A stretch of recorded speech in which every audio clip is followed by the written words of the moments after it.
Well, welcome. This is the special meeting. It's a special meeting of the Board of Waterworks Trustees. It's January 8th at 3:30 in the afternoon. Just kind of as an order of business, the way this meeting will be conducted, like many closed sessions, we will have an open session. This first open session, we won't conduct any business, but this will be the opportunity for members of the public to address the board on this topic or any other, but I'm sure most of you are here on this topic, which I'll explain in a minute. After we're done with the public comment period, the board will then go into a closed session, and the purpose of that session is to discuss pending litigation, as is appropriate under Iowa law. We will discuss that. It's hard for me to estimate how long that discussion will last. If I guess, I'll be wrong. It should be relatively short. My hope is it's a half an hour or 45 minutes, but who knows what will happen in that meeting. The plan then is to come out of that closed session into an open session where the board is likely to take an action about this filing our intent to sue. We would do that after we come out of closed session. Again, there won't be a public comment period at that period. It's just a matter of us coming out and taking that vote. So it's obviously up to everyone whether they want to stick around for that piece of it or not. Should the board decide and take an affirmative vote to file the action to sue, that will probably happen tomorrow, at which point that letter of intent to sue that will be distributed to the parties and others will be available tomorrow. I don't have anything, nor will we have anything available like that today. Is that correct, Rick? I think everyone is well aware of why we're here today. It's been in the media and others, but what we are contemplating as the Board of Trustees of Des Moines Waterworks is filing an intent to sue. There are 3 counties involved in this potential action. Those counties have drainage districts, which are set up in the state of Iowa, somewhat unique to the state of Iowa. The 3 counties involved are Sac County, Buena Vista County, and Calhoun County. I'm not an attorney. In layman's terms, what we are seeking is that any entity, a government entity such as the drainage districts in this case, should seek a permit, just like we do at Des Moines Waterworks and other entities, wastewater entities and others do, who deposit things into our waterways in Iowa. With that permitting process, hopefully then some regulations are put into place so that we can get a better handle on and cleaning our waters. That is all we are seeking, is a permit, is that all entities in Iowa be treated the same. I'll let Bill Stowe discuss this, but I think most of you are aware, and if not, we'll let you know today. We have seen unusually high concentrations of nitrates in our 2 rivers, the Raccoon River and the Des Moines River, in this winter. We are running our denitrification units and have been for the last 30-plus days, which is unheard of this time of year. And I'll let Bill talk to the scientific piece of that. But what I want everybody to, and remind everybody, is even though that is a dire situation and one of great concern to us, that alone is not why we sit here today. We are considering this action because the nitrate levels in our rivers have continued to go up over time, and over a long period of time, a decade. It's not that we're running those facilities right now that causes this suit. That's only part of the reason we're here. The real part is that those levels go up over time. So we feel, as a board, and the reason that we've asked our attorneys and the staff to get us to this point is that we feel we have a responsibility to our customers and others to seek solutions. And should the board take the action today, that's why we're here discussing it. That's why we've gotten to this point. Do you want to talk a little bit about the levels and where we are, just to give people the... I'd be happy to. And, our remarks are intended to give you some background, obviously, should you choose to address the Board of Trustees. There are a couple things that Graham's touched on that I want to hit on again. Most importantly, the water that we're delivering is safe today. We're meeting and exceeding the federal government's requirements for safe drinking water. But there is significant risk that the nitrate concentrations that we see now, that we saw in the summer of 2013, risk potential violation based on demand and based on concentrations. We are right now operating our denitrification units and have since December 4th. As Graham mentioned, that is extraordinary for us. We expect, regrettably, a nitrate surge in the middle of the year, not at the end of the year. A winter nitrate surge like this is something we have not experienced before, and it raises great concerns about what the future holds. In the summer of 2013, we saw the highest nitrate levels that we have seen on both the Des Moines and Raccoon rivers. Those are times of high demand for us and raises special concerns for us, because the units that we use to denitrify were built now over 20 years ago and have limits. The technology is limited, and realistically our market has changed. The metro area has grown, so we have a need for more rather than less water. At the end of the day, we're talking about risk, not the economics of 5,000 or 7,000, and there's some variation of what it costs us every day to run those units. The real risk is that although we have one of the largest denitrification facilities in the country, it isn't big enough. And it's increasingly reaching a point where it has to be replaced with a better technology. And we're talking about $100 million plus in terms of replacing it with current technologies. So a huge economic consequence and capital costs going forward. But when it comes right down to it, we're concerned about being off the charts in terms of our own ability to mitigate the risk. We've not seen these kind of numbers before. We have great concerns about what the future lies in terms of nitrate concentrations and other pollutant levels on both the Des Moines and Raccoon River.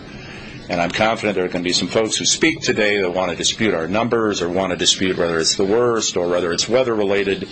At the end of the day, we have to provide safe drinking water on a day-to-day basis. And we're very concerned about our ability to do that. What the board will talk about in closed session is a recommendation from me as the general manager of this utility to issue a notice of intent to sue, as Graham mentioned, to the boards of supervisors from 3 counties in northern Iowa at locations, involving locations where we have, for the year of 2014, been up on a weekly basis and believe that we can demonstrate that they are significant point source polluters to the Raccoon River that we draw from for drinking water. We're very concerned about a voluntary strategy that continues to say agricultural producers are unregulated, but cities, small communities, industrial producers are highly regulated. When the nutrient reduction strategy indicates that 90% of the problem from nitrogen is from agricultural sources. The particular polluters that we have identified are all agriculture. This isn't a wastewater treatment plant. This is not a golf course. These aren't suburban lawns or urban lawns where people use fertilizer. Many of the reasons and contributors that are put out there for nitrate concentrations just don't exist in the context of the folks that we have identified. The drainage districts under Iowa law are supervised by boards of county supervisors who are obviously elected. This board will be considering issuing a notice of intent to sue to county supervisors in the 3 counties that Graham's mentioned. It's a serious action, but one that we see little good alternative towards as a staff in talking with the board.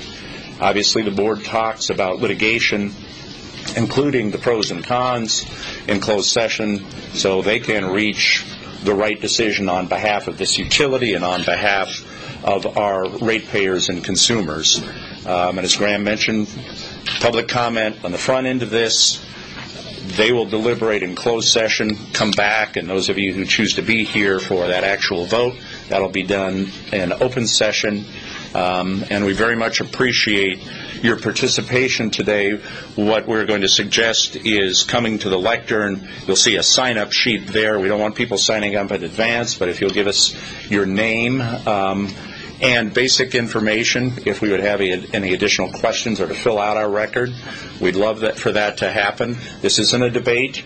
The board is here to hear your comments. Neither the board nor staff, particularly me, are here to exchange in a dialogue with you. our varying positions, but I'm confident that the board is here to be informed by your comments. We recognize that not everyone who walks out of here today will be satisfied with the outcome. It's a serious decision that the board's considering. We appreciate your participation. Thank you for coming today. Before I move to that, is there anything that any of the board members would like to add before we get started? Okay. So what we will do is, I say, we'll go through this process. I feel that a public meeting like this is as Iowa as it gets. This is an opportunity for you to provide us with information. Because we are limited on time, as Bill suggested, I would encourage you not to try to engage in some sort of a debate with us. We're not here to answer questions necessarily at this point, but that's a possibility. We can do that in a different format, in a different forum. I will try to, and I will ask you to limit your comments to 3 to 5 minutes. I recognize that not everyone that's here today wants to speak, that some of you are here to show support for others, and I appreciate that as well. So with that being said, who would like to be first up at the podium? Yes, ma'am. Please head over to the podium. And please state your name and maybe tell us where you're from.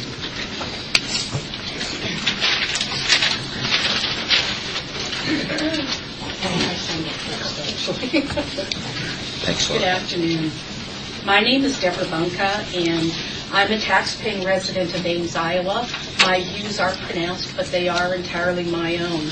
I'm a member of the Iowa Alliance, the Iowa Farmers Union, Iowa Rivers Revival, the Skunk River Paddlers, and on and on. But today I'm speaking as a member of the Iowa Citizens for Community Improvement. I want to register my strong support for the legal action that the Des Moines Water Works is about to undertake if they vote to do that. The Water Works is standing up not only for the citizen ratepayers of Greater Des Moines area, but also for Iowans everywhere who have clearly expressed their concerns for the degraded state of our waterways. I read yesterday that the Iowa Farm Bureau's environmental policy advisor, Rick Robinson, called this proposed lawsuit abrasive and un-Iowan. Well, let's ask ourselves, what is Iowa nice? Are 630 impaired waterways Iowa nice? Are record levels of nitrates in our drinking water Iowa nice? Is forcing others to pay to clean up the mess you made Iowa nice? Is voluntary compliance Iowa nice? Well, actually, that one is Iowa nice. Unfortunately, it's a tactic that has failed repeatedly. We have a nutrient reduction strategy that I believe deliberately included no metrics by which its progress can be reliably measured. At the December 16, 2014 meeting of the Iowa Environmental Protection Commission, the EPC, I was surprised to hear that the Agribusiness Association of Iowa has inquired about receiving $2 million from the Ag Management account to monitor water quality with regards to the reduction strategy, a classic case of the foxes guarding the henhouse. Governor Branstad, the EPC, the top brass of the DNR, the Farm Bureau, and the commodity groups have all worked diligently to maintain the status quo and avoid having, quote unquote, and this comes from Governor Branstad, burdensome rules, quote unquote, applied to corporate factory farm polluters. This, in spite of public outcry about polluted water in this state and nationwide condemnation for the role that we have played in creating and continuing to enlarge the Gulf of Mexico dead zone. Thank you, Des Moines Water Works, and in particular, CEO and General Manager Bill Stowe. Iowans need a clean water champion. If this lawsuit succeeds, you will have done more for Iowans than the rest of those greedy charlatans put together. I give you my support, and I wish you success. Thank you. Now, I think the OCD in me, I think what I'm going to do is, and you're following my lead, I think I'm going to kind of work this way if we can, and so we'll let this gentleman go next, and maybe a few folks are going to speak. You'll be up next. I'm sorry? My name is David Hansen. I'm a member of the Isaac Walton League, which is just down the road here a little bit. And I'm one of the water testers that works with Linda Kinnaman. We go out every 6 months and actually test the water in the rivers and lakes here in Polk County in 70 locations. We do that every 6 months. And over the last 3 years, I've personally watched the water quality in Polk County decrease. Also, I'm on the board of directors of the Raccoon River Watershed Association. We have over 200 members up and down the full length of the Raccoon River. And we've been trying over the last several years to get the state of Iowa to implement some strict rules to clean up our water. I go to the Raccoon River almost every day, and I've observed the smell of hog manure. Also, I've observed that the clarity of the water has drastically decreased. There's a lot more soil that's in the water. The quality has continually decreased over the last few years. Even though we have a voluntary program to improve the quality, it has not been improved. We need to find some other solution. Thank you, sir. Yes, ma'am, please.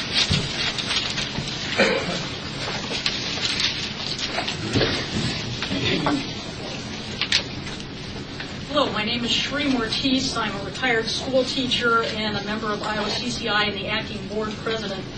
I'd like to start off my remarks by, again, quoting Rick Robinson, Environmental Policy Advisor for the Iowa Farm Bureau, when he said, "The tradition here is we work together on these issues. It will be more difficult to work with farmers as a result of their abrasive actions." Unfortunately, there has not been a tradition of working together.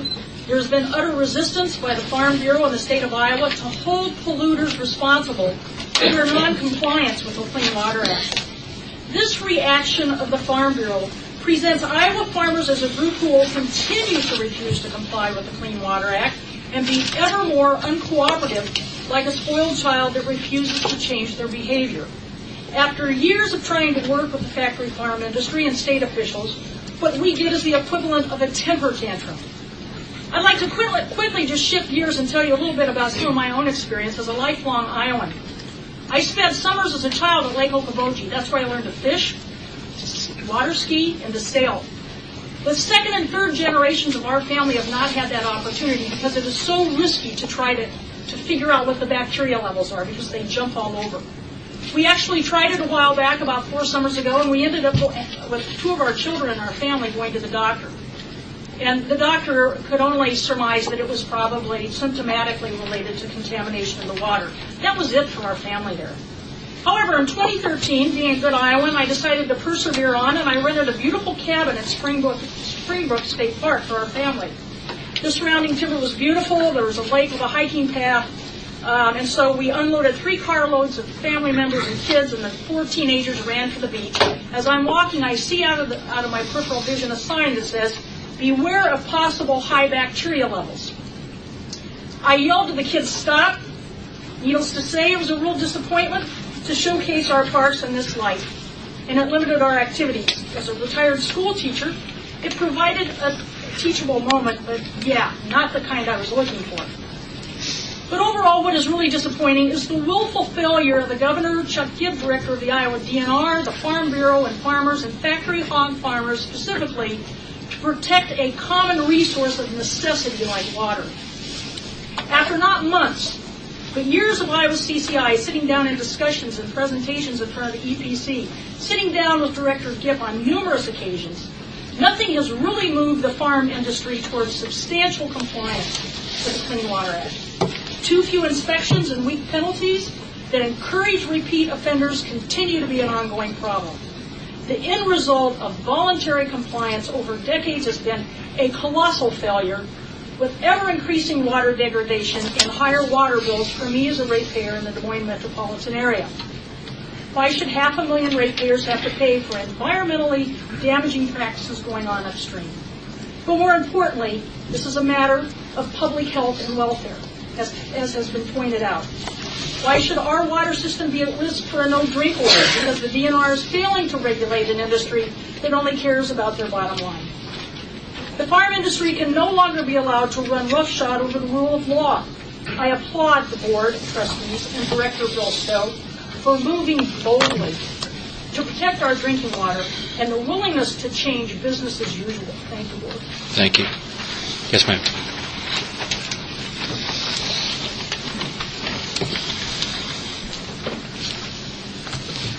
My name is Barbara Lang. I live in Des Moines, and I'm a lifelong resident of Iowa. I'm also a member of CCI and also on the board of CCI. I, like many of you in this room, have watched the degradation of the land and the air and the water. I'm old, I'm retired, I've seen what it used to be. The Clean Water Act was passed 40 years ago, and now we have more impaired waterways than ever. In 2012, 23% of rivers and streams were considered non-impaired. As far as 34% of lakes and flood control reservoirs were non-impaired. Currently, we have 630 impaired waterways. The sources of the pollution are linked to animal waste, as you well know, if you've done your research.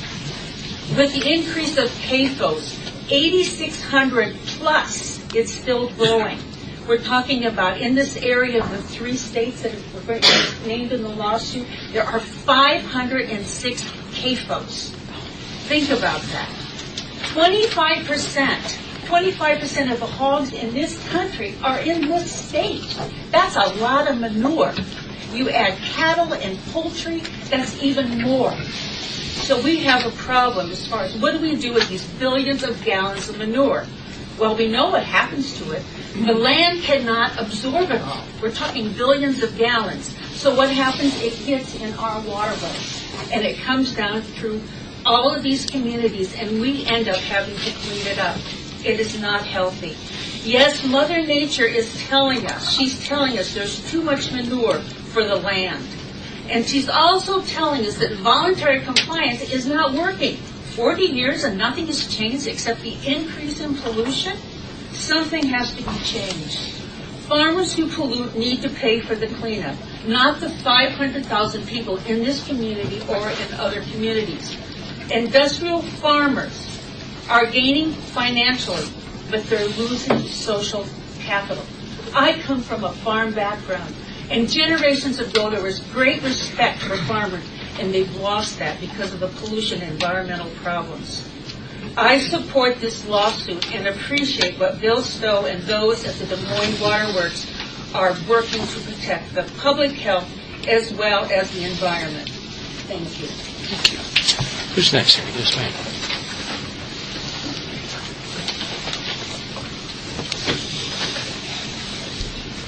My name is Sherry Hawk. I live in Ankeny, and I'm a proud member of Iowa Citizens for Community Improvement also. I'm here very simply to applaud this body, the Des Moines Water Works Board, for your courage and your investment in doing the right thing for the citizens that this facility serves. I applaud Bill Stowe for his scientific pursuit and sharing of the truth regarding the origin of the excess nitrates in our drinking water, and his willingness to withstand pressure from the polluters to protect the polluted upon. His tenacity is greatly appreciated.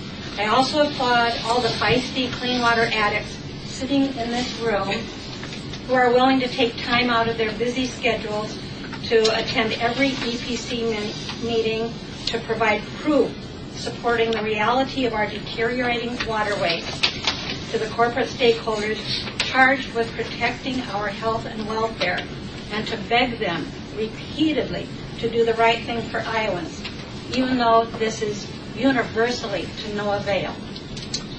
I just want to say thank you, and thank you again, board members, for demonstrating that you do care about Iowans. Thank you. Thank you.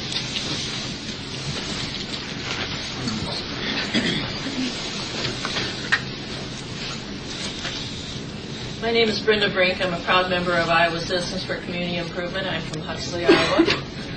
Like several of these people have said, I'm from a farm family. But I have also toured the Des Moines Water Works. I've seen for myself how they gather the scientific data that has led them to this action.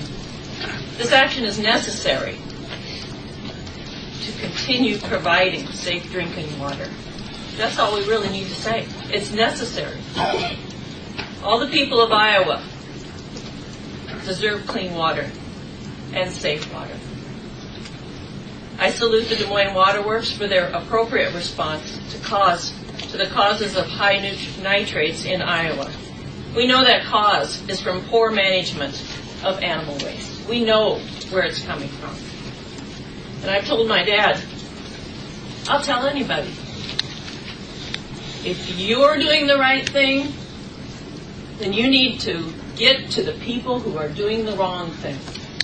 Because we know there are people out there managing animal waste correctly, but it's not enough. And it's hurting animals. Thank you. Who's next over here? You next? That's right.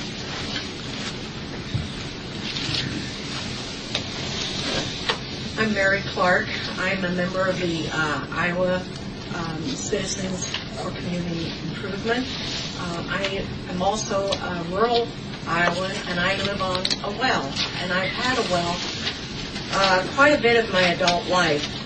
And I applaud the Des Moines Water Works for their action, and I just applaud that people are looking at this and realizing this is a very serious matter, high nitrate levels in drinking water.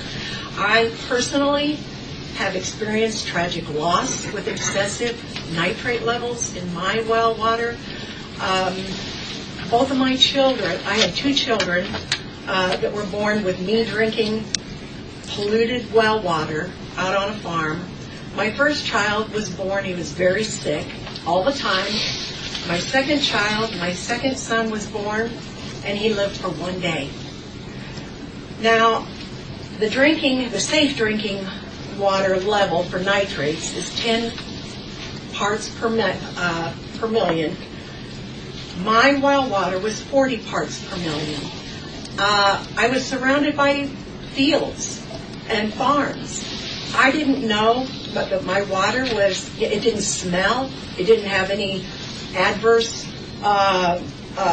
problems with visual problems. It looked clean, but I boiled it, which actually intensified and increased the nitrate level. So we were drinking this as a family, and it injured my family. In Germany and South Africa, the safe nitrate level for drinking water is 4.4 parts per million. In some European communities, it is 5.6 parts per million, which is the safe level for drinking water. And they made it this way because they found that infants, babies, were having health problems ingesting the water when it was 10 parts per million nitrate levels. And the health effects that I found were significantly associated with high nitrate exposure during pregnancy is incidences of intrauterine growth retardation, cardiac defects, central nervous system defects, sudden infant death syndrome, and miscarriages. Exposure to higher levels have been associated with increased incidences of cancer in adults and possible incidences of brain tumors, leukemia, nose and throat tumors in children.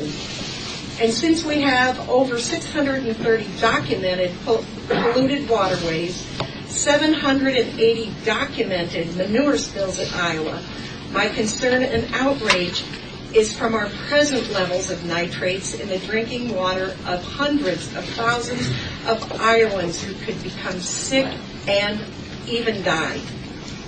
And according to Senator Julian Garrett, who was quoted in the Carlisle newspaper, he had a meeting with the Farm Bureau leaders on December 16th, and they were discussing their priorities for the upcoming legislative session, one of which the Farm Bureau supports voluntary science-based conservation measures and incentives to minimize runoff from farmland. Obviously, the voluntary practices of conservation measures and incentives to minimize runoff from farmland isn't working because we have over 630 documented waterways, 780 documented manure spills in our state. We have one of the worst water quality rates in our whole country. Our state has one of the worst water quality listed on the EPA's website. And since Mr. Garrett is serving on Appropriation Committee, Judiciary Committee, Human Services Committees, and is the ranking Republican on the Government Oversight and Justice Systems Appropriation Subcommittees, I'm hoping he can appropriate more funding for the DNR to increase the number of farm inspectors, which are now currently only 15, who are responsible for inspecting all of the farms in Iowa. If I could ask you to get to... And I would just like to say, this is the 44th anniversary of my baby's death from this excessive nitrate problem that we have in Iowa. And after 44 years, I would hope that we can provide clean water to our citizens. Thank you. Who else along this row? Anybody here? Yes, sir? Please. Have I missed anybody here? Okay.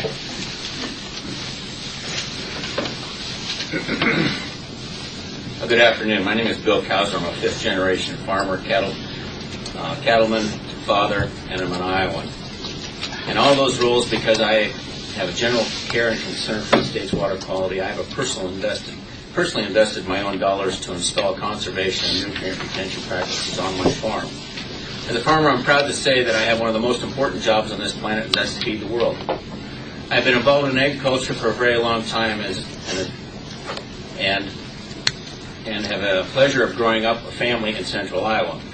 We have invested our own dollars in a conference center at our feed yard and have folks come in from all around the world for farm tours and educate events to show them a slideshow presentation that highlights the various ways in which farming technology has changed over the decades. It's quite impressive, from horse-drawn plows to four-wheel drive tractors, and implementation of technology has significantly changed the way the crops grow and the animals are raised. Through the leadership of Secretary Bill Northey's Voluntary Nutrient Reduction Water Quality Initiative, we now have a venue to do, and we realize this is not going to happen overnight. It's been 2 years, and this could take up to 10 years as this technology comes along. Being a father of 2 sons, they are now grown men, and I've learned to somewhat be prepared for the unexpected. In farming, the unforeseen variable is always the weather, and let me tell you, the last 3 years has been a trip. In 2012, we experienced one of the worst droughts to date, followed by a very wet spring and a substantial drought in 2013. The excessive moisture during the summer of 2014. This combination and effort wreaked havoc in the waterway holding capacity of Iowa's soil.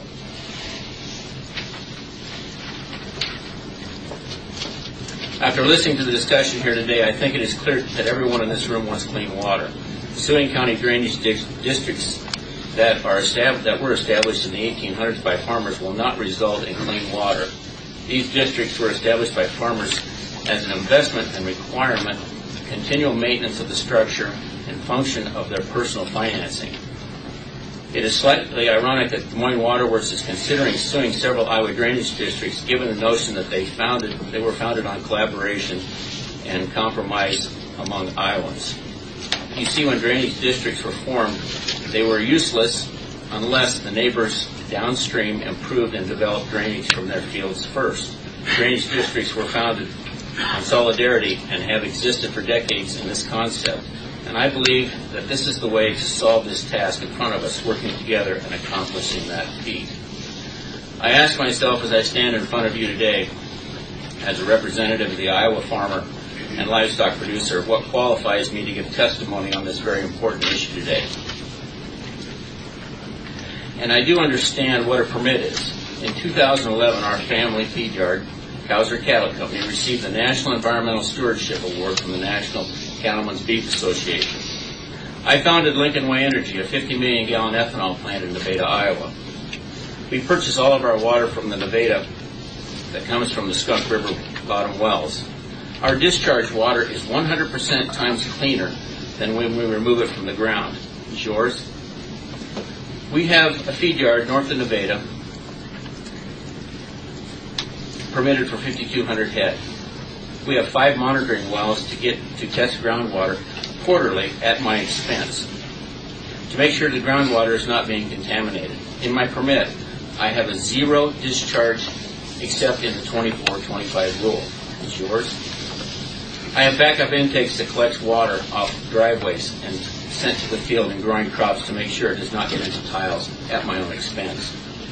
On the farm, we use reduced tillage, green seeker technology, side dressing fertilizer, and stabilizers as crops need nutrients, waterways, riparian buffer strips along creeks, and most exciting of all, cover crops at our own expense. This fall, we spent close to $15,000 of our own money. And we realize this is a technology that's coming, and we're learning, and we'll understand it. Lastly, shame on us. We as Iowa farmers and livestock producers are a very humble group and take great pride on what we are, the right practices and processes to do on our farm. We welcome new technologies that most all do more or less. Our role as farmers has changed. We need to get out in front and center and tell our wonderful story of agriculture and the positive roles we are playing in water quality and environmental stewardship. What we do on a day-to-day basis comes natural, as we are stewards of the earth and the livestock, and will hand it to our sons and daughters better than we received it. We don't need more rules and regulations. We need collaboration of working together and not confrontation. And I would like to give the board, my son was featured in a magazine here a month ago on the Farm Digest, and I would hope that this group, when they get back into closed session, would be able to just thumb through this and show you some of the, give the chairman here the last book I have of Thank this. you. And I would hope that you would thumb through this, and I don't know if I have enough copies. We can make it one, Bill. I can get one. Okay. Thank you. And I would hope you would thumb through this and look through that before you make a decision. Thank Great. you. Thank you. Who else along this wall? Yes, sir.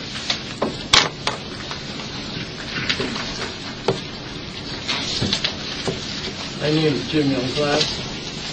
I'm from Grinnell. I'm a CCI member, and I grew up on a farm in Wright County. I have farmed.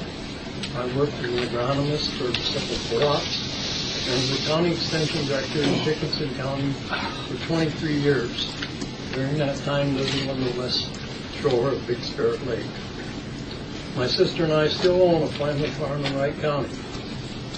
Soil and water conservation has been an important issue with me.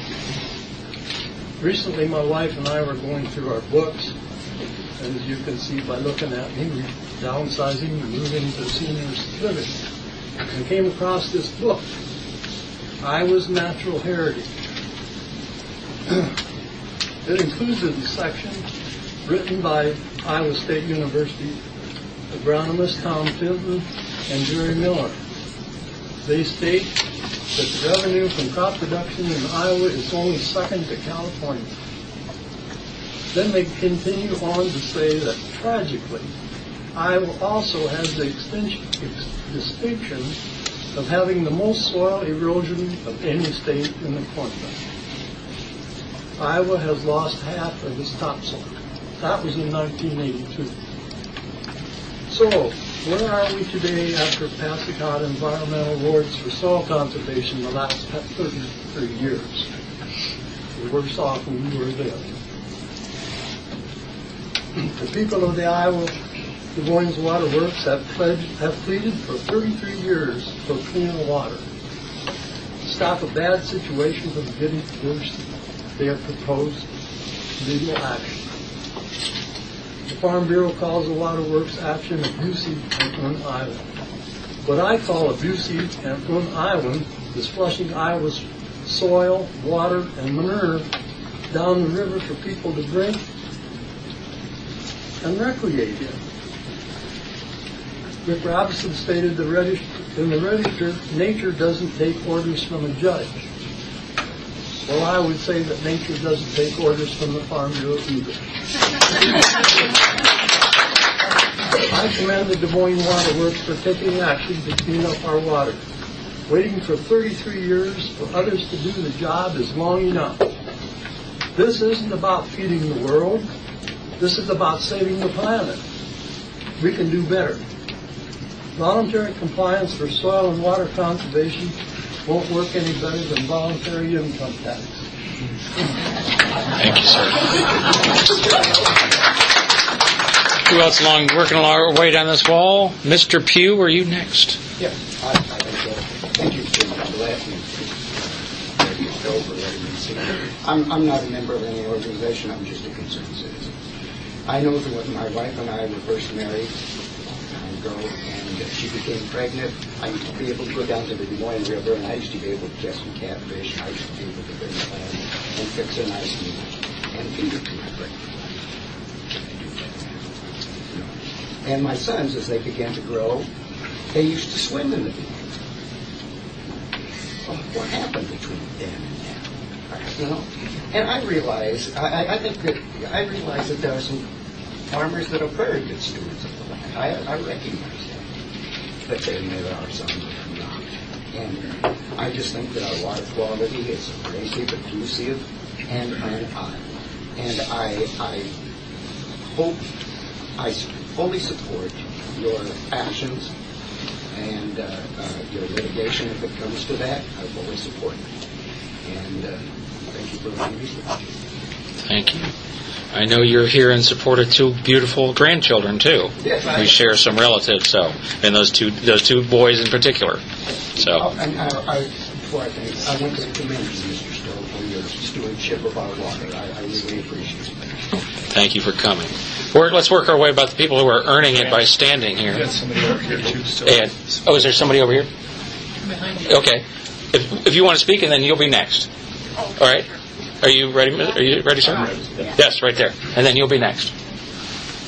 My name is Rob Cooters. I'm a resident of Pleasant Hill, Des Moines Waterworks customer and father. And I'm also a member of Iowa Citizens for Community Improvement. I was in Mason City when I heard the news yesterday about the potential lawsuit. I must say I was excited to come back down and be a part of this meeting. To say thank you. Thank you for finally taking action. I hope you vote to do so today unanimously. As a father, I look around. I see the same water around this table that my daughter would drink. And I'm glad that Des Moines Waterworks is here to provide safe drinking water for me and my family. But I can imagine a day where I pour that same water and it looks the same. But it's not safe to drink. There's no drink order. And I can't imagine trying to explain that to my 8-year-old. I'm not sure she'd understand looking at that glass of water that looks the same, regardless of how many parts per million nitrate are in it. So, for that reason, I really applaud your effort in taking this opportunity to do what's right. Not just for Des Moines, but for Iowa. And we don't have decades to wait, with all due respect to Mr. Kauser. We don't have decades. We had decades before where the DNR, the Environmental Protection Commission, and the Farm Bureau failed to act. So why should we give them another 10 years? We need to take action now, so thank you. Thank you.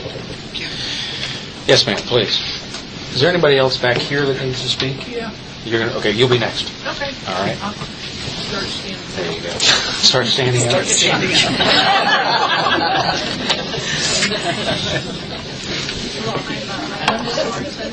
I'm a Lake County farm owner. I'm probably one of the few farm owners in the state, an active farm owner, who closely oversees my operation of corn and soybeans, but I'm probably one of the few that strongly support the action that you have taken. The idea that we should continue to let our water be polluted with over 600 streams is beyond outrageous. And I'd like to point out a few things that other farm people might not, or non-farm people might not be aware of. One is, in the last 5 years, we've had $7 corn. These are record high grain prices. And in Wright County, what I observed firsthand is not people who are putting enough money into conservation. Instead, I saw the farmers who are now called grain producers buying more equipment, buying more land. They were not putting money into conservation practices. I saved money. It cost me $5,000 a year out of my own bank account to plant cover crops. Less than 2% of the farmers in Wright County plant cover crops. This is a proven technology that will retain the nutrients on my land. And 2%, I mean, this is just a joke.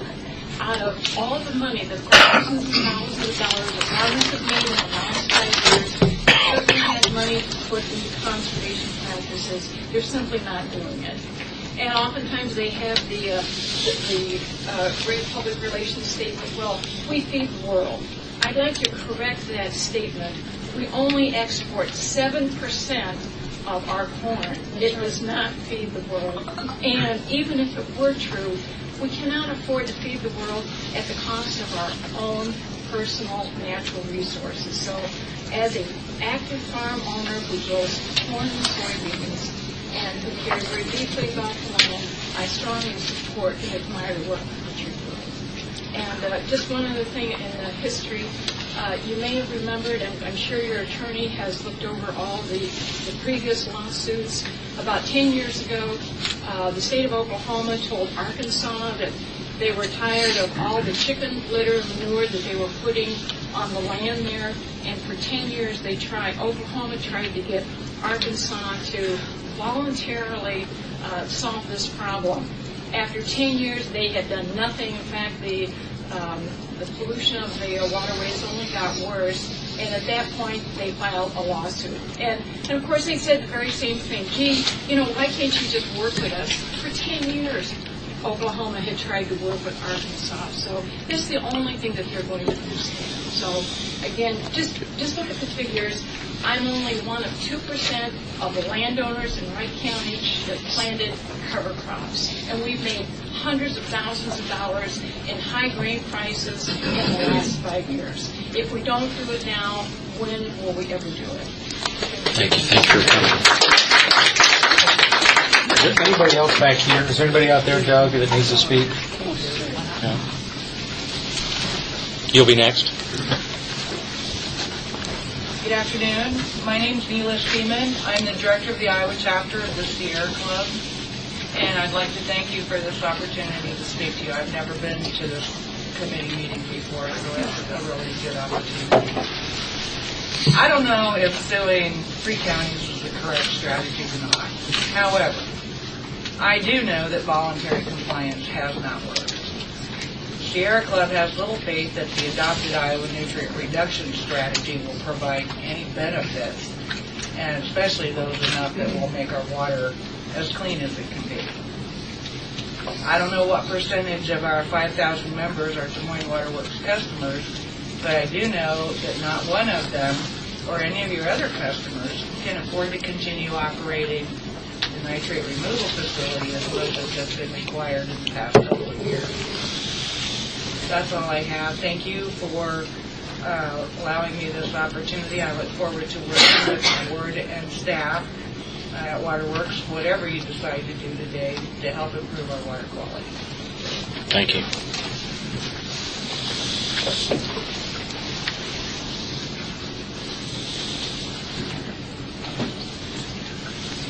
I'm Veronica Lack, and I have a horrible voice because of anhydrous ammonia in our well water. The anhydrous ammonia affected the neighbors. In 1993, they had semi-loads of cattle and pigs drop dead from it. I filed a complaint with the DNR because their drainage process was ditches to sinkholes. It's a karsted limestone, limited amounts of topsoil, swale area full of sinkholes, and it had been a wetland. Well, that was the process that caused our wells downstream to be polluted with anhydrous ammonia, atrazine, very high level CAFO fertilizer runoff, because the Russell 2 evaluations only say you cannot apply anhydrous ammonia or CAFO fertilizer on highly erodible land. They don't say you need a minimum soil depth, that you need, my son did the programs for those Russell 2 evaluations that the NRCS offices do for the DNR. And if we added criteria to those Russell 2 evaluations, we could eliminate a lot of anhydrous ammonia pollution that can only get into our groundwater by 0.1%. source polluting, according to Iowa State researchers. My voice didn't allow me because I had just had biopsies in 2007 after the DNR had told me I had to file suit against the group that was planning a 320-foot wide flood channel taking 42 acres of my family's farm without using eminent domain, without asking me, just bringing in the bulldozers, the scrapers, and taking it and digging it away. My husband had just died that year from he didn't die from the cancers. He got first inflammatory prostate cancer. I had inflammatory breast cancer, both stage 4. We survived them thanks to good Mayo Clinic care. But then we went on to get colon cancer, and both of us went through the DNA testing. We had no genetic thing. I survived, and he didn't, because he got his third condition called hyperkalemia. And the Mayo oncologist told him to drink more water to flush the high potassium out through his kidneys. Well, the neighbors that had lost all those animals, and when I had filed a complaint with the DNR, got their well tested, and the government paid for them to have a new well.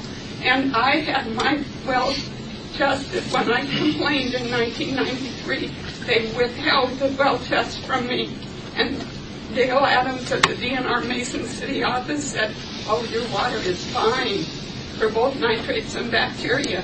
Well, it wasn't. In 2009, when the state ombudsman's office held, I found out that well test. I'm sorry, my voice goes because of the throat erosions. And that is why my son Adam testified in the 2007 trial that the DNR said I had to file, or they were going to charge me with the ongoing pollution. So what we have here, I lost that trial. It cost me $47,000 in lawyer fees, and now I filed suit after getting permission to file against the ongoing pollution in Mitchell County. This is Mitchell County, Iowa. They have planned these drainage districts through lines of sinkholes, and they're illegal. The Corps of Engineers refused those farmers in Section 10 a drainage outlet. You have to have a drainage outlet in order to form a drainage district, and then the county fills them and you pay taxes for them, like he said about maintaining them. But in this comparison, his were, I think, legally done. Mine were illegally formed. And then the DNR said I had to. If I could ask you to conclude here, I'd appreciate it. Anyhow, what we could do is have some decent regulation by the federal government. Those Russell II evaluations that they killed my Ivy League graduate son over. If you go to IowaColdCases.org, there is papers he wrote before he was killed about this very thing. And on that, in the comments section, is a response from one NRCS employee, and they pick on me like they picked on Mr. Stowe in the paper. And whose farm did they have to dig through to get to my farm to build that flood channel? The former head of Farm Bureau, Dean Kleckner. And he never dug through those sinkholes on his land before 2004.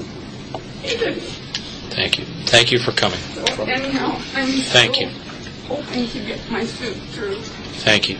I'm going to bounce back over here. Thank you. Is there somebody along this wall that would like to speak? Working right back there, the gentleman by the door.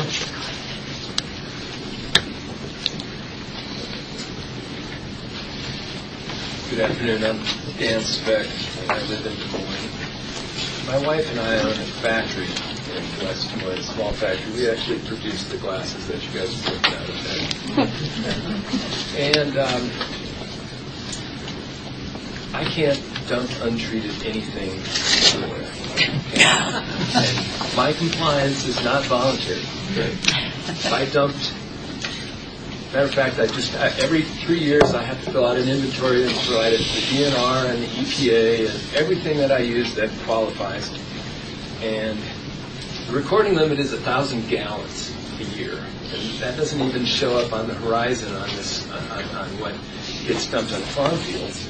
We have a situation in the state. I've got some information here from iowadatacenter.org where less than 10% of Iowans are employed in farming, and they generate about 6% of the gross domestic product.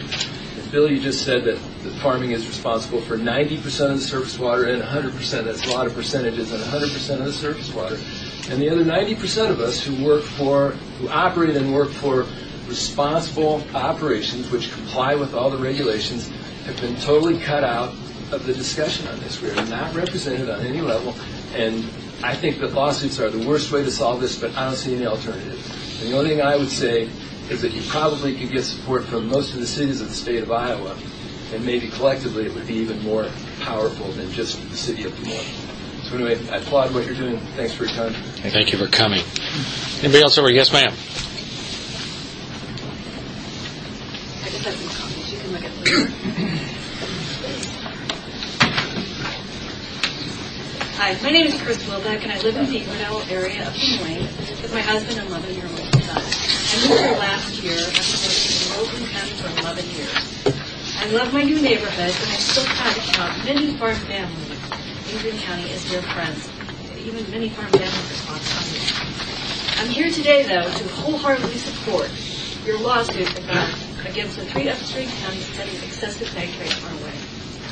In fact, I think you should add Greene County with its 110 drainage districts to your list of counties to monitor too. Why? Some may claim the lawsuit hurts farmers. I disagree. I claim it only makes counties accountable for the pollution they send downstream that Des Moines Water Works and Des Moines citizens have to deal with. We had to move to Des Moines from our 10-acre dream home in Rippey because my family was threatened by the toxic air emitted from the 4,800 head hog confinement built down the road. Now, my family will be threatened by drinking water polluted by the hundreds upon hundreds of hog confinements rubber-stamped by upstream county supervisors who rarely understand the permits they approve and aren't held accountable for the consequences.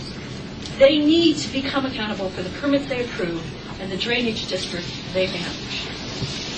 I've seen firsthand the thousands of gallons of manure spread on farm fields near my former home. So much manure it can't possibly be used and will undoubtedly leach into the water that drains from the tile lines into the Reckoning River and ultimately to my tap in Des Moines. I've seen firsthand the pipe to the ditch that runs directly from the tile lines surrounding the confinement near my former home. That tile line was installed to capture manure leakage from a concrete pit holding 1 million gallons of liquefied waste, which will run through that pipe to an open ditch. That ditch is connected to other tile lines that drain into the Raccoon River and ultimately to my tap in Des Moines. I mention this because most likely the same thing is happening in the 3 counties named in your lawsuit. As a Des Moines resident, I want clean, safe, affordable drinking water.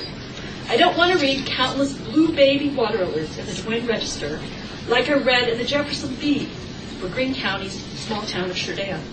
I don't want to pay for expensive infrastructure that will be required to restore an escalating problem that upstream counties are causing. Until they are held accountable and forced to mitigate the pollution they send our way, they will make no real attempt to correct it. I stand here today pleased to support your decision to protect and secure my family's right for drinkable water. No person, no industry, no authority has a right to pollute or enable the pollution of the water we drink, ever. Thank you. Thank you. Is there anybody outside that door that needs to speak? I don't want to miss you. You guys are... Anybody out there? Yes, sir.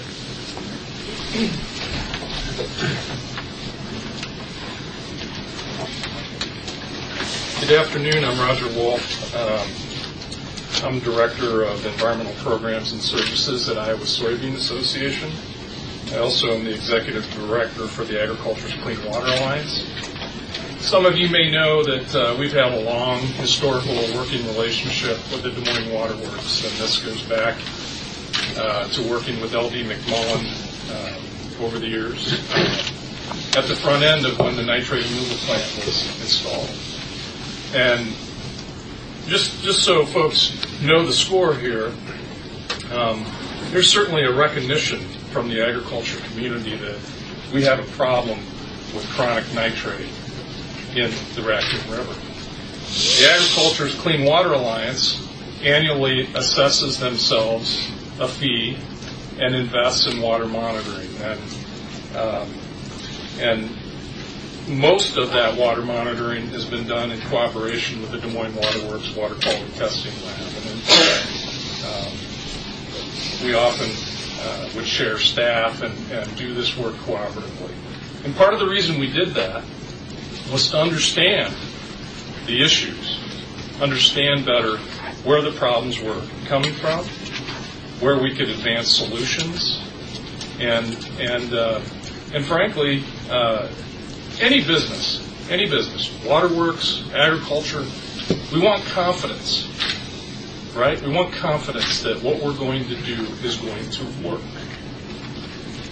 On the non-point source pollution, this is the uncharted frontier in water policy. We all know this. Nutrients and water quality, whether you're talking the Gulf of Mexico, the Mississippi River, these are the current issue that's on the front burner on the waterfront. This is undefined policy space. Yeah, frankly, I think it's unfortunate that we're talking about voluntary versus regulatory. I think that discussion divides us in a bifurcated way. Unfortunately, using the court system to advance policy in that policy space, I think that's really the motivation here.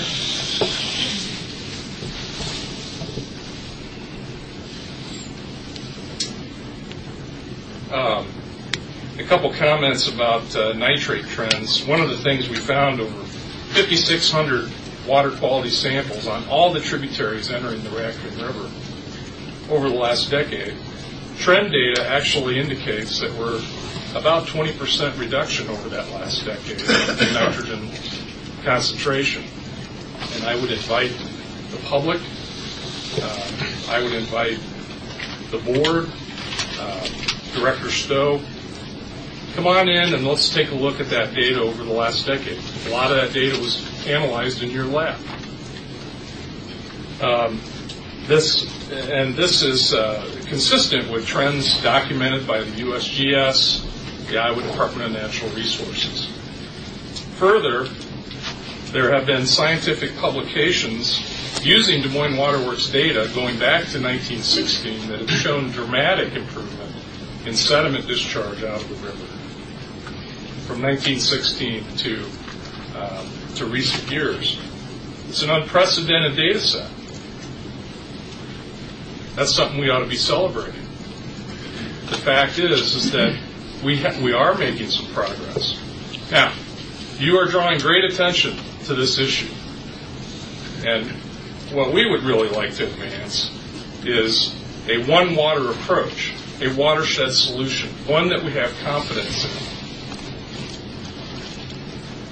There's no evidence that a regulatory approach will work on non-point source pollution.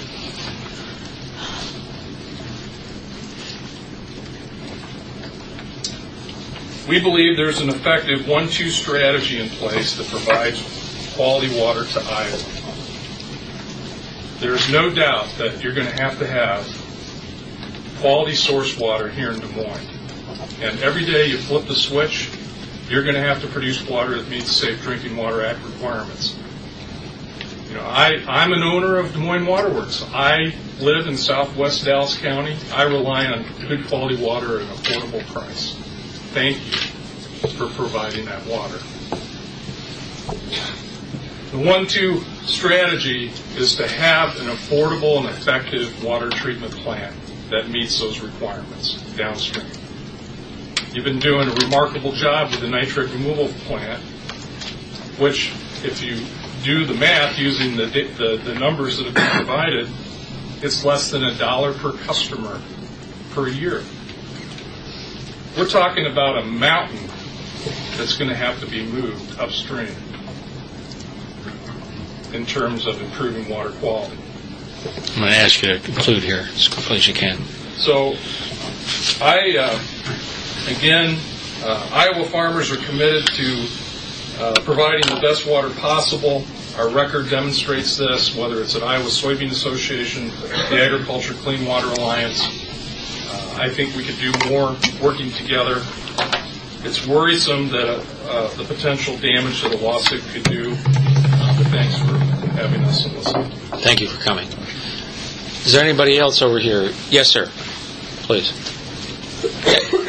You will be next, if that's all right. Go ahead, please. My name is Joe Fagan, and I live in Des Moines. And I grew up on the farm. My sister and her husband still farm. And I have a lot of in-laws that farm. And I support this proposed lawsuit 100%. And I want to thank you for the courage to do it. Because we all know there's been a lot of very visible politicians, people that work for the government, that just don't have the guts to do it. They don't have courage.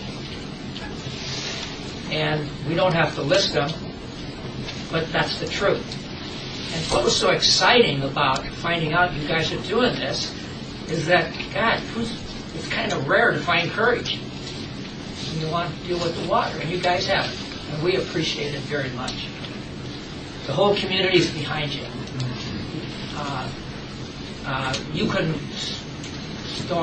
You can't find a big enough place to put all the people that support. What you're doing is important. It's a no-brainer that clean water is so important. And what you're doing is extremely important. Factory farm pollution has been a curse to the state, to the people of the state. And you're going to do something to kick the butt of other people that get moving to do something relevant, not just talk. There's a lot of talk. We talk for years. But you're going to actually do something. And thanks again, Bill Stowe and all the people on the board. Thanks for taking action. I appreciate it. Thank you. The gentleman in the back there.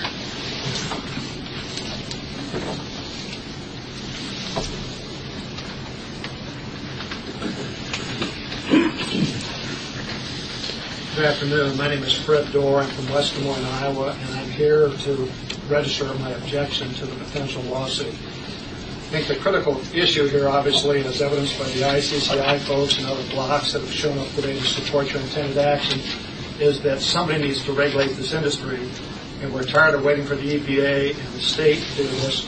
So we're going to support you guys in Des Moines to do this on our behalf. You don't have jurisdiction for this lawsuit. I know you're going to get some kind of indication from your counsel that you can go ahead with this, but there are a couple of classic examples that are out there. Maybe this area needs more regulation, but not by this group. For example, the city of Ames decided there was a smoking and no smoking ordinance in the state of Iowa. They didn't like that, so the city council decided we're going to ban all smoking in Ames. That suit was pursued. They lost. Cost money to defend all that or to promote that concept. It went up to the Supreme Court. They finally got the law changed, and then matters changed. But Ames didn't have the authority to do that. The franchise fee argument that's happened in Des Moines. The city of Des Moines handled this issue on its own. We think we know how to handle this. They pursued this. Litigation ensued. Who ended up paying for all that? We folks in central Iowa. And what happens if you bring this litigation wrongfully, there will be fee shifting. The Des Moines Water Works will pick up the cost of the other side who has to fight this, which what I would argue is inappropriate. I'm not saying the issue is not right for someone else to consider, but it's wrong for this group. And why pick 3 counties? Are you suggesting that the counties of Sac, Calhoun and Buena Vista should be regulating in this area because you can't get EPA to do it or you can't get the state to do it. They aren't any more responsible for regulating this area than you folks are. So that's the central point. You can get yourself embroiled in this kind of litigation, cost everybody a lot of money, divert a lot of attention and time to an important issue, but you're the wrong body to initiate this. And I strongly encourage you to rethink this before you launch off into what I think is folly. Thank you. Thank you for coming. Yes, ma'am, right here in the front row. Yes. My name is Sharon Donovan, and I am from Clive. I come from a farming family. I'm a proud member of CCI. And I bless you, thank you for having the courage to do this. And there's just one reason why we're all here today. And it's because of negligent farmers and CAFO operators throughout the state that want to make as much money as possible and to hell with citizens' right to clean water. These agribusiness men and women are polluting the Iowa streams and rivers. They know it. We know it. Yet they refuse to take responsibility and pay for the environmental damage that they have caused. And that, my friends, most decidedly, this situation is not, as once mentioned, Iowa friendly. This is like a basketball game. We've got one team over here. They're called Profit. We've got another team at the other end of the court called Citizens. The CAFO owners and the farmers, some negligent farmers of Iowa, are on the Profit team. On the Citizens team, we've got children, babies, people whose immune systems aren't strong, Des Moines residents. I'm here today to support and root for the Citizens team. Unfortunately, this is not a game. Environmental problems in our state are worsening. In 2011, there have been over 700 CAFO manure spills that eventually drained into Iowa streams and rivers. The Iowa Department of Natural Resources has failed to protect the public again and again. They have failed to issue a single Clean Water Act permit since the work plan was passed in 2011. The DNR has ignored, twisted, misapplied, abused reasonable environmental enforcement, whereas the Des Moines Water Works has taken their obligations to the public seriously by turning to the last option available, a lawsuit. Our concern should be how to achieve rapid and lasting protection for the Earth's life support systems.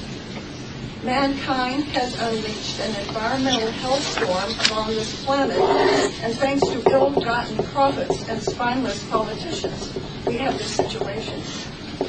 The problem of polluted waterways isn't a benign warning or humdrum acknowledgement that water is sometimes polluted. It is the result of an obsession with all things economic and material, which is placing us on a path of threatening extremes. The waterworks call is not something that might happen someday. It is to recognize that relying on ineffectual state agencies, Governor Branstad's transparent proposals and voluntary cooperation has had a disastrous consequences. And we now face a public crisis. This goes beyond public health. It's an ethical, it's a moral issue. 110 countries around the world guarantee in their constitution a citizen's right to a clean environment. Iowans must demand this universal right, and it should start today with clean water. Ill-gotten profits by irresponsible citizen farmers and CAFO owners who desecrate the environment with manure and pesticides and overuse of fertilizers and treat animals so inhumanely now attempt to put a good face on their practices. Des Moines Water Works, I'm so glad you've met your obligation to protect the public good, and now is the time to do so. We need a lawsuit, and we need it fast. Thank you so much. Thank you. I'm simply going around the room. I know this discussion has been somewhat lopsided on presenters, but I'm not trying to pick on anybody. If there are people here to speak against this lawsuit, let me know. I'm not trying to do this. As I say, I'm just trying to work around the... Yes, sir, I'll go with you right back there. Then the young lady on the floor, you'll be next.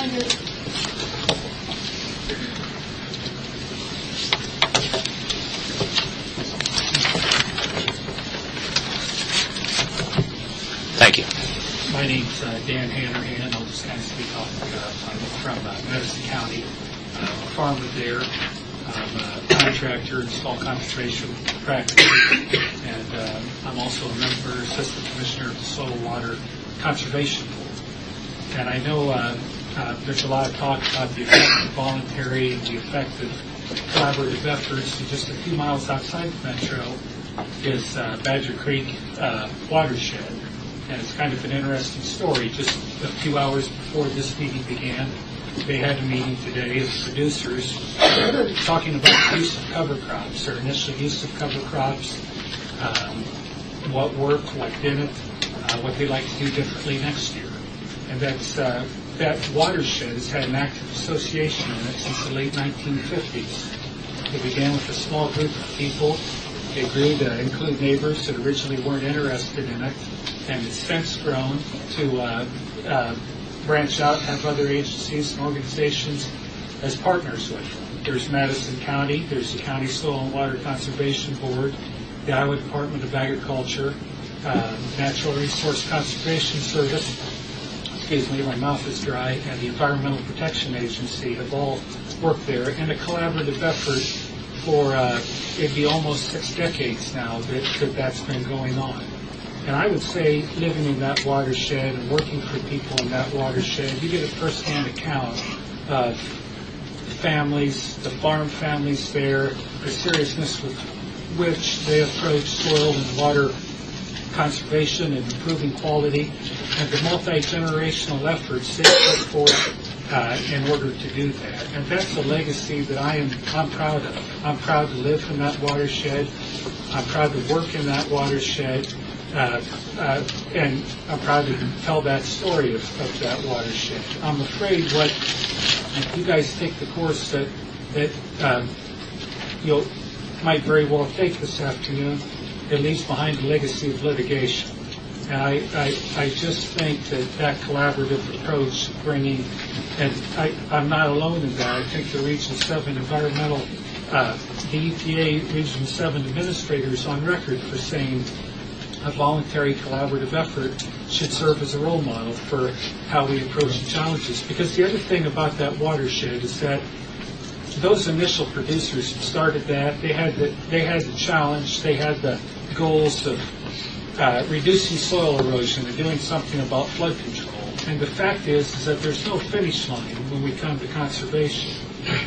We reach those goals, and then we're presented with new challenges. In the case of Badger Creek, they built a lake, and that's presented a whole new set of challenges to a whole new generation of producers.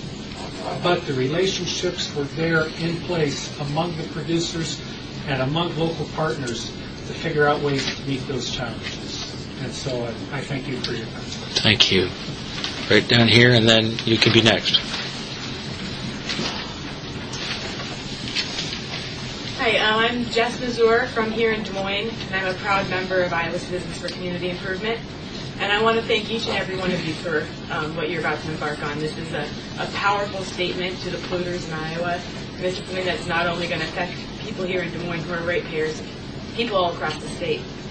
I also want to say the coordination. They keep saying, no, why don't we just start coordinating? We need to work together. They had their chance. They've had their chance for decades. We've been asking them for meetings. We've been asking them to clean up their act. Don't build factory farms near waterways. Don't spread the manure near waterways. They had their chance to coordinate. They lost their chance. Their time is over. It's our time now. What happened at the State House? There was a bill last year to lessen the amount of training manure applicators would receive. Who was in support of it? Farm Bureau and the commodity groups. Ag-gag bill. You can't document what's going on in and around a factory farm. Who supported it? Farm Bureau and commodity groups. A law that says our state laws that protect our environment cannot be more stringent than federal laws. Who supported it? Farm Bureau and the commodity groups. Federal law is a floor, not a ceiling. It is our state right to make federal laws stronger to protect our natural resources. Increased funding for the DNR inspectors. Who fought it? Farm Bureau and the commodity groups. Manure, banning manure on snow-covered ground and frozen ground. Who fought it? Farm Bureau and the commodity groups. banning the amount of manure you can spread on fields going into soybeans because they produce their own nitrogen. Who fought it? Farm Bureau and the commodity groups. Your time is over. It is our time now. And then you say that nitrate levels are going down. Well, I'm going to give you some different numbers. In 1998, the EPA 303D impaired water list had 159 fluid waterways in Iowa. In 2002, 238. In 2004, 313. 2006, 374. 2008, 542. 2010, 606. 2012, 630. The next list comes out this spring. What's it going to be at this year? Are we going to go over 700 this year? Your time is over. It's our time now. Just in these 3 counties alone, there are 506 factory farms. That's a big signal that there's where a lot of the pollution is coming from. You can't use weather as an excuse. With climate change, we are going to see more and more weather that is not predictable. You know what the excuse is? Is that you're not building more storage for your manure. That's the excuse. No more dumping it on our ground. No more spreading it on snow-covered and frozen ground. No more double dipping on fields that are already taking manure. It's our time now. You know what? I live here in Des Moines, and I want to raise my kids here. I want to have children, and I want to bring them up in Iowa because this is a great place to live. But I'm not going to do that until we have clean water because I'm not going to let my kids drink this. I'm not going to let them be around it. I'm sick of paying for it. I'm done paying for it. Just thank you, Des Moines Water Works. This is the breath of fresh air that Iowa has needed for so long. It is our time now. Thank you.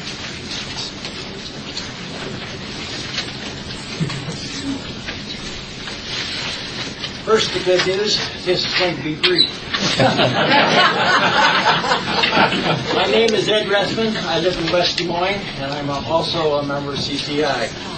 I would like to thank a number of people. To thank you, the board, for holding this public hearing. Thank you for this action that you are considering. And I'd also like to thank those farmers who are really doing the job that they should be doing. We appreciate that very much. Unfortunately, there's a lot of them that don't. For the last 3 years, I think I spoke to the DNR board, and each time I said the same thing, and that was that these factory farms are very profitable for a couple of reasons, but one of them is they do not cover their full costs.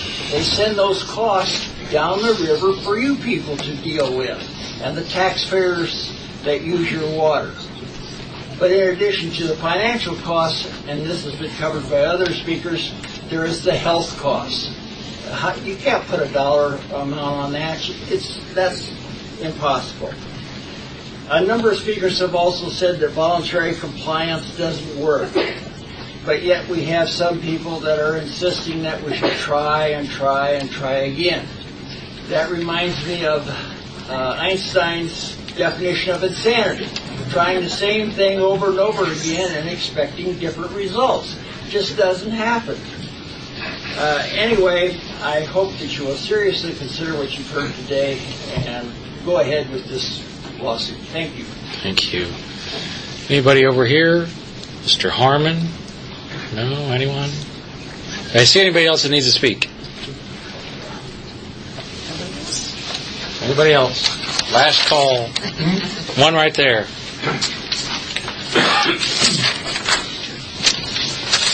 You're waiting to be the last one, won't you? This is off the cuff, too. My name is Sherry Addy, and I'm a resident of Des Moines, Iowa. In 2006, I left a career with the Postal Service with this big dream that I was going to do something to help the natural resources of Iowa. So I walked away from that job, attended the College of Agriculture at Iowa State in the Natural Resource Ecology Management Department.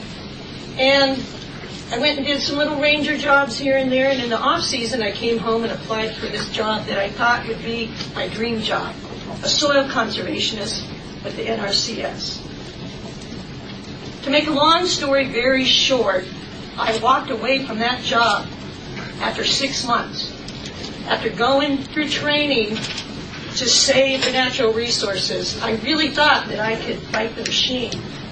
And I want to tell all of you, this voluntary program does not work. I mean, there are simple things I learned at Iowa State. Just plant some buffer strips, put some cover crops down, and the amazing results that could come from that with this problem. I was always asking my professors, what's the big deal? We could get that going. Well, it's voluntary. And so I thought I'd march into the NRCS in my county and educate all the farmers. And I want to say there are some wonderful farmers out there.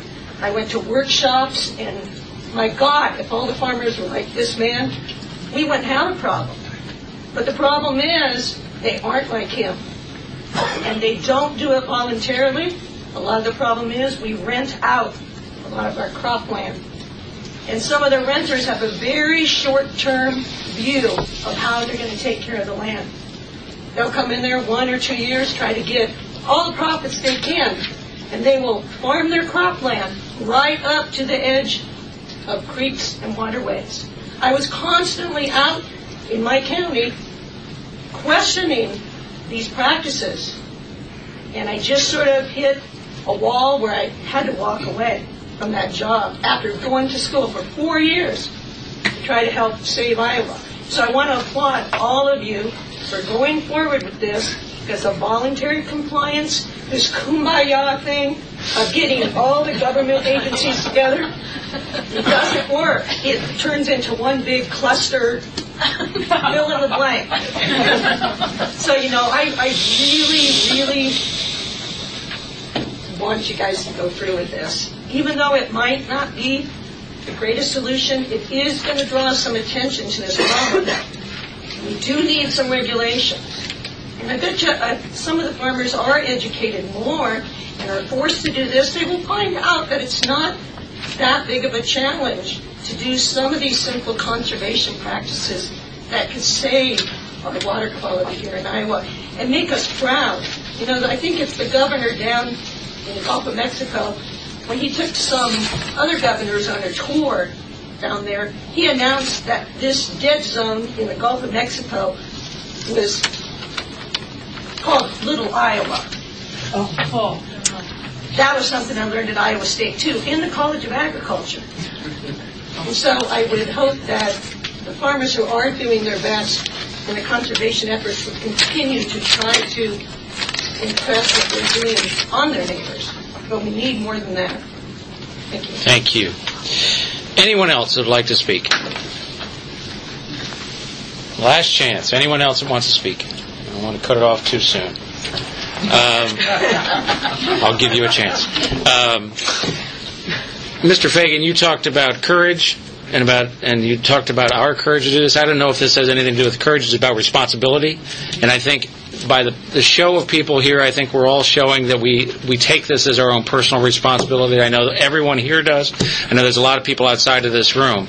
And I included that. I appreciate Mr. Wolf from the Soybean Association and the farmers who came today. You show that you also take responsibility for this. And I know that for those who disagree with the potential action we may take, and part of the argument is that or the fear is that this action could stop that conversation. I, for one, don't want to stop that conversation. I hope there's a way that we can work together to find the solution to make Iowa productive, both from an agricultural standpoint, but from a place to raise our families and for the future.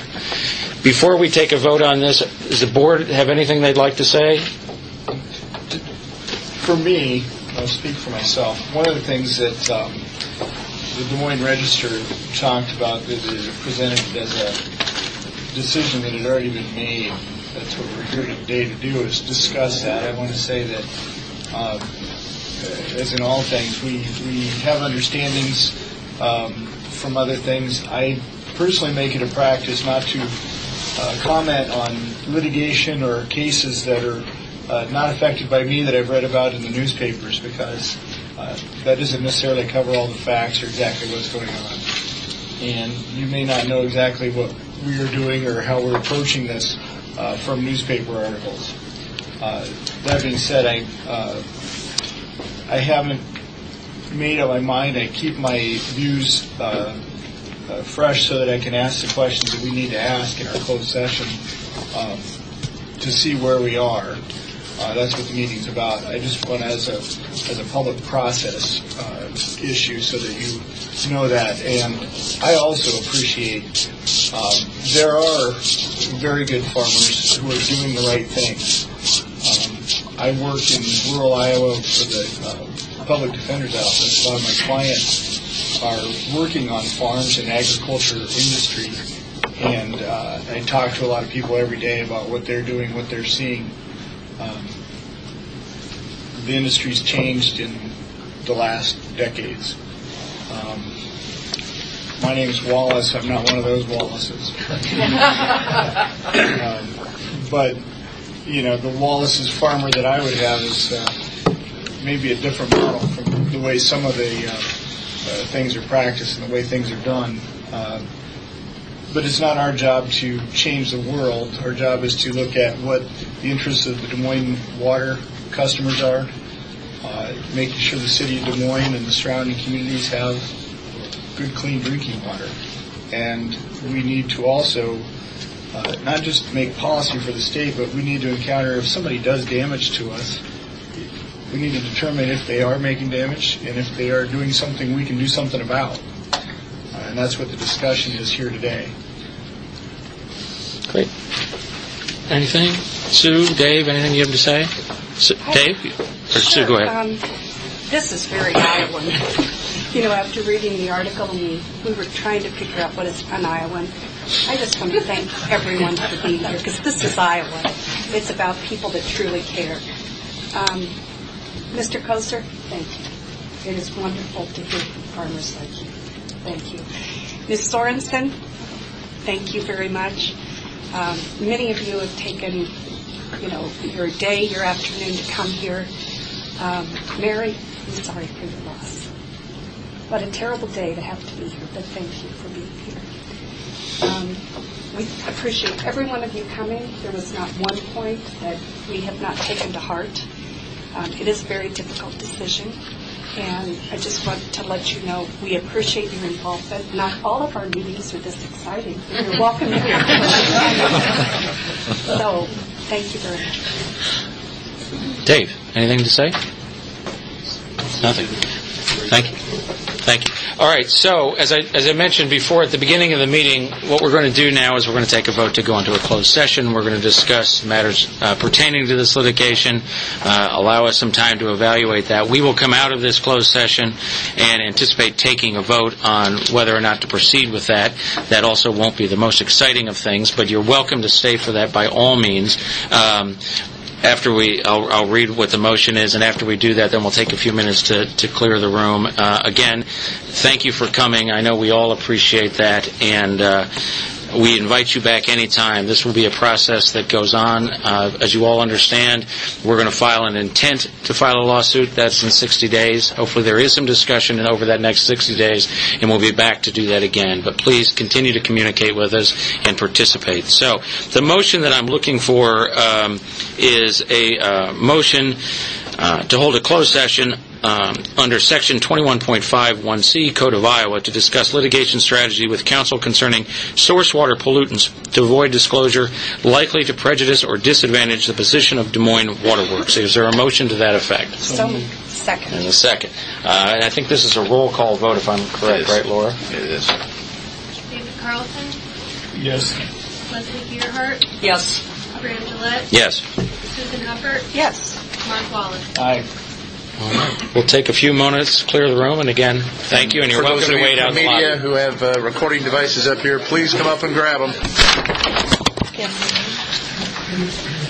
All right. We will come back into open session having finished our closed session. Again, this is the January 8th, 2015 meeting of the Board of Waterworks Trustees.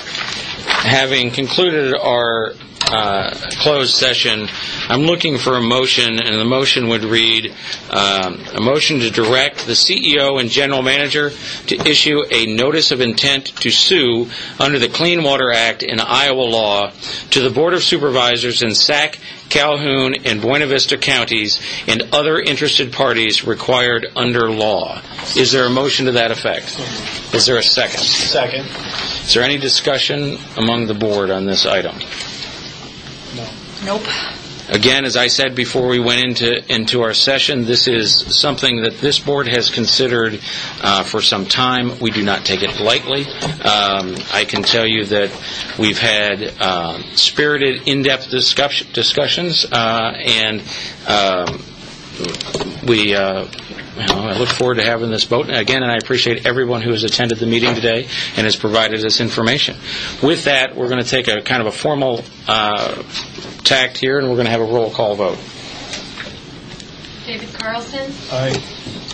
Leslie Gearhart. Aye. Graham Gillette. Aye. Susan Hufford. Aye. Mark Wallace. Aye. And with that, that concludes today's meeting. Thank you.